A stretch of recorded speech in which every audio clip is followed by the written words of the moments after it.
I wish somebody had taught me this earlier in my career as a physical health practitioner. If you're working in a clinical setting or you're working in a small studio and you're prescribing exercises that people are going to go do on their own, very often you're using resistance bands to do that. And it's great. It's a great tool. They can train with it anywhere, and don't give them the crappy elastic stuff, but like there's a lot of really good bands out there. But there are three kinds of clients. It's really important where you put your energy. There are the clients that are never going to do the exercises. And to be honest, I don't take them anymore. But a lot of us, if you're working in a clinical setting and those clients are coming from an outside source, you're going to have them. Then there's the clients that'll always do their exercises. They always do all of this stuff because they see a lot of value in what they're doing. Right. We don't need to necessarily motivate them. We need to give them good stuff, help them progress, whatever. They tend to stick around longer. They tend to want the solution. And then there's a vast majority of people who want to do the exercises, are struggling with time and all of these other excuses that they're talking about. It's not actually that. It's that they're not sure that the exercise is actually going to do anything, and they can't see any progress. So they're never releasing dopamine in their system to see what's, to help them stick to the program. Here's what I needed to learn. It wasn't just about that. It was that those people are the people you need to focus on in your business, because if you can improve your client retention by getting better results and helping them feel like they're, getting somewhere, it changes everything about your business. Changes your client acquisition rate. So how many new clients you need all the time, because client acquisition costs money. And it changes your results. It changes your reportability. It changes your reputation with outside sources, referral sources, all that sort of stuff. And the key to tapping into those people is to give them exercises that they can measure. So one of the problems with resistance bands that we all know is there's no metric. This is why we worked on this for so long at Aculete, is to come up with a metric that we can use, measure the tension in the band, and then provide, and this is the key, an accumulation score. We all know accumulation scores work. 10,000 steps program, your sleep score, all of these other things, all of these, complete the circle.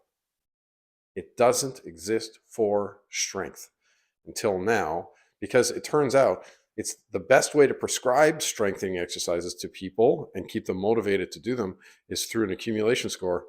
And the only way to do it is by using resistance bands. And everybody is so reluctant to use them because of their apparent effectiveness, because we haven't been reading it or doing anything like that.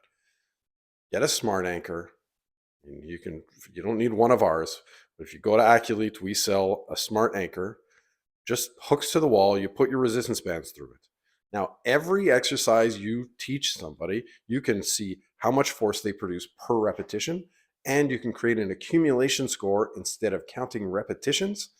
First of all, this is much easier for your client to understand and to see.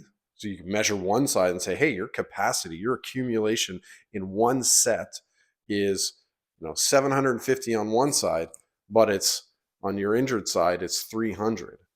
Okay, that helps them understand relatively where we need to get to, right? We can't do assessments that our clients don't understand.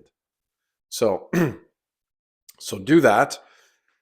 And then with every exercise you prescribe, you give them a threshold to get to. So I need you to do, if every set you could get to 1,000 pounds of accumulated force. Okay, and I want you to do 4 sets. So every time you do this exercise, I want you to do enough to get to 4,000 pounds. Don't count your repetitions.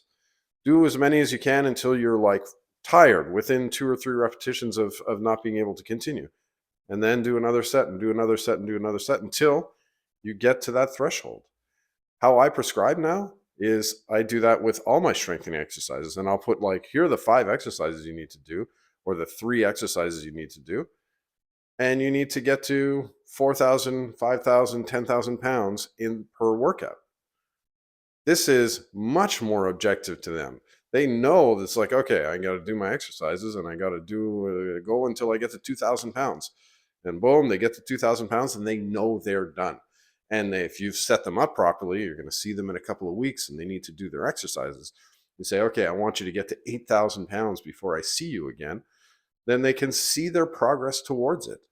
It's a much better way to prescribe exercises to people, so they understand it, they stay motivated, and they want to be able to do it and move that motivation and discipline into their hands instead of you having to babysit them and carry them along.